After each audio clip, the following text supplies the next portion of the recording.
Hello Maval, बातम्यांचा आवाज, मावळचा विश्वास.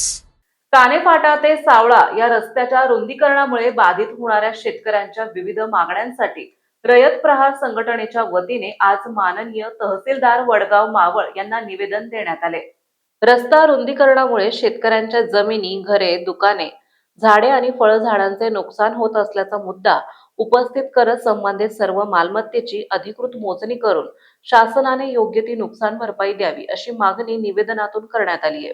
नोटिसा देणे, जमिनी आणि फळझाडांची मोजणी करणे, निवाडे जाहीर करणे आणि नुकसान भरपाई अदा करणे ही संपूर्ण प्रक्रिया पूर्ण झाल्यानंतरच रस्त्याचे काम सुरू करावे अशी भूमिका संघटनेने मांडली.